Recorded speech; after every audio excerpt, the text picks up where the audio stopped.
Affaire Jérôme Star, son business en or menacé. Empêtré dans un scandale d'agression sexuelle, Jérôme Star clame son innocence. Cette affaire pourrait être gênante pour le chroniqueur star des réseaux sociaux, qui a bâti tout son business sur son image. Comme tout homme d'affaires, Jérôme Star a un emploi du temps chargé et la tête pleine de projets. Mais tout ça pourrait être mis en pause par une affaire qui prend désormais un cours judiciaire. Un jeune homme accuse l'un de ses amis, Pascal Cardona, cadre à Radio France, de l'avoir violé lorsqu'il était mineur. Et affirme que Jérôme Star était présente à la soirée durant laquelle il a été agressé. Le blogueur et chroniqueur télé, connu pour ses interviews menées dans une baignoire, clame son innocence et a demandé à son avocat de porter plainte pour dénonciation calomnieuse et diffamation. En attendant que la justice fasse son travail, cette affaire pourrait s'avérer très gênante pour le trentenaire qui base tout son business sur son image.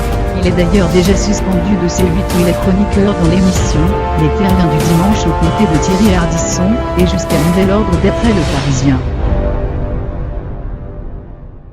Jérôme Star, ou Jérémy Gisclon de son vrai nom, n'est en effet pas seulement une star de Snapchat, ou un expert de la télé-réalité. Il a réussi à capitaliser sur la communauté qui le suit sur les réseaux sociaux pour monter un judo business. Il parle d'ailleurs ouvertement de ses revenus et de son modèle dans son dernier livre, Jérôme Star, ma biographie officielle, comme en octobre dernier lors d'une interview à Challenge.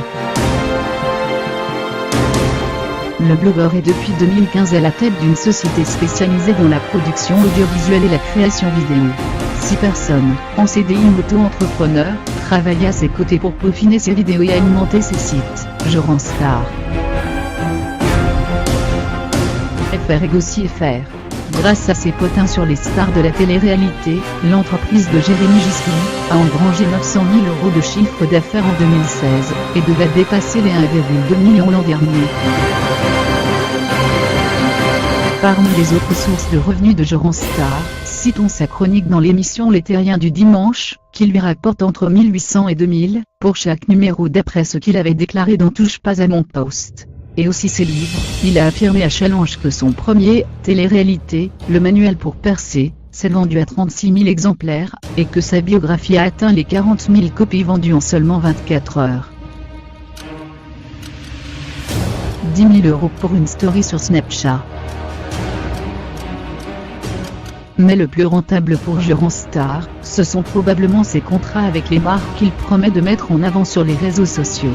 Les annonceurs, friands de relais pour séduire les millénials, ne sont pas aveugles. Sa story Snapchat est visionnée 1 million de fois chaque jour, il réunit près de 2 millions de followers sur Twitter, et presque autant sur Instagram. Et une telle force de frappe, ça se fait. Pour une story Snapchat, c'est 0,00 € la journée. Mais je fais du sur-mesure, et cela peut aussi varier de 30 à 80 000 €, affirme-t-il au magazine économique.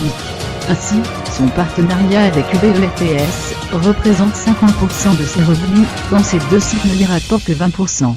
Ses vidéos postées sur YouTube, grâce à la monétisation du contenu, lui permettraient de gagner selon ses dires entre 5 et 15 000 € par mois. Jérôme Star le reconnaît aisément, il gagne bien sa vie. Et ne veut pas s'excuser pour ça. Si on me rémunère grassement, c'est que je le mérite largement, écrit-il ainsi dans son livre. Je permets à des entreprises de se développer, d'embaucher, avance-t-il, avant de jouer la carte de la transparence totale, je ne vole pas mon fric, P. Cette année, j'ai payé plus de 200 000 € d'impôts.